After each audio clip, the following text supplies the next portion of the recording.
Let's look at one final problem and solve it in Pregel, which is the problem of finding the shortest path from a particular source vertex in the graph, such as the leftmost vertex here, to every other vertex in the graph. We also assume that in general the edges can have weights, so we would like to compute the shortest path taking into account the distance traveled along every edge. But for the moment, let's assume that these weights are just 1. So here's how we compute the shortest path to every vertex from the source in Pregel.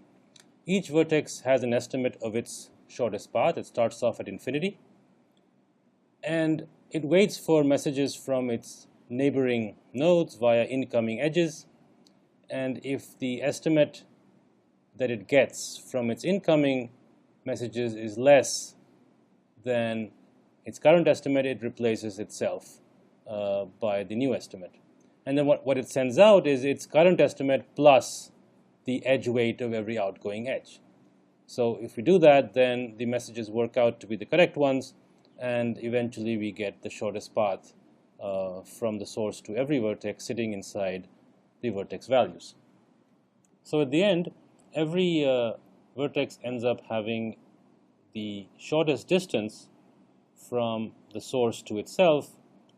I'll leave it to you to homework to figure out now how one can compute the shortest path from the source to every vertex using this information. Let's work through this example step by step. Initially, all the vertices have infinity. The source vertex figures out that it is the source, and its m becomes 0, and therefore it assigns itself a new value which is 0, and sends out 0 plus e, which is just 1, so 0 plus 1 out on its outgoing edge. Every other vertex does nothing, and at the end all the vertices halt at the end of the superstep.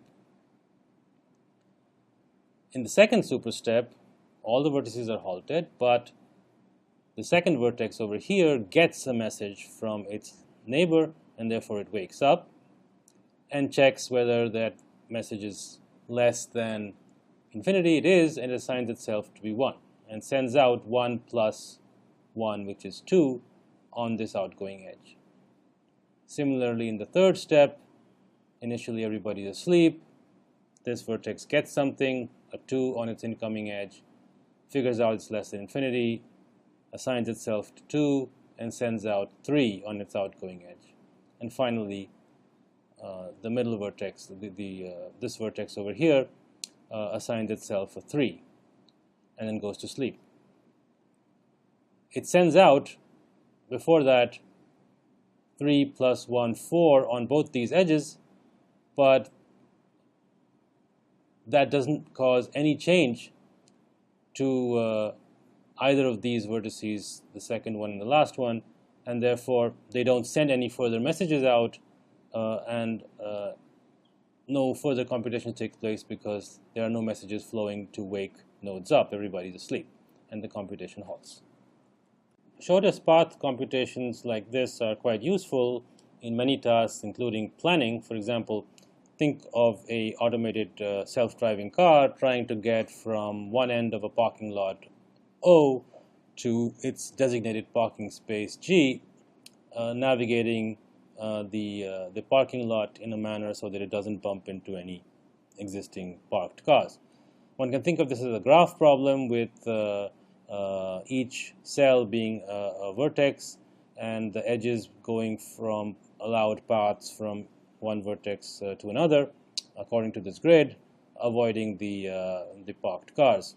And then to find the shortest path from O to G, one could just find the shortest path from O to every vertex, and which includes G, and then one can just follow that path. Of course, this particular algorithm would find the shortest distance from O to G, and as I've already mentioned, it's a little piece of homework for you to figure out how to backtrack effectively and find the shortest path from O to G, or for that matter from the source to any other vertex. That's the end of our discussion of Pregel. Let's summarize and see what we've learned. Pregel is very appropriate if the problem can be mapped to a graph. But the caveat is that all the data, and especially the graph itself with all its edges, need to fit in total memory across all machines. If you can do that, however, you avoid reloading data between iterations, and so we often find that the Pregel implementation beats MapReduce, especially on things like PageRank, shortest paths, etc. In fact, for the case of shortest paths, it's especially good because in PageRank, at least every vertex was doing everything, every iteration. But in shortest paths, in the beginning phase, only the vertices near the origin or the goal are actually doing anything, and over time the activity spreads throughout the graph. So large parts of the graph are not even active. So there's no point reloading the entire graph as is done in MapReduce, or as is required in MapReduce. This really adds to a lot of inefficiency. But the caveat with the Pregel, an important part, is that you need to properly distribute vertices to machines because they are there forever. I mean, in MapReduce, at least you can rely on the fact that every time you're reloading things randomly, so hopefully most of the time you'll get things right. But in Pregel, you do it wrong once, and you have an imbalanced computation, and you're stuck for the entire set of iterations. And so you need to do some kind of graph partitioning. As we mentioned earlier, GPS is an implementation of the Pregel model, which does graph partitioning automatically as a first step in the iteration. Other cases, you have to do it yourself. Many important features of the Pregel model we haven't covered. Sometimes the messages that are being sent out from vertices to others are actually identical. So there's no point sending them again and again across processors. So messages which are actually identical, that means their content is identical, they can be just grouped together, and only their addresses can be stored and sent to the other processor, or the destination vertices can be kept track of. Second thing that we haven't covered is aggregation, that I mentioned earlier, that how then aggregation allows vertices to compute a global function together, and that allows you to check for things like convergence. We haven't talked about that. And very important feature is graph mutation. So vertices can actually add new vertices, new edges into the graph, and this is actually very useful for doing interesting things using the graph model. We won't talk about those over here, but these are extremely interesting things which become very cumbersome in MapReduce, get done very easily by using things like graph mutation.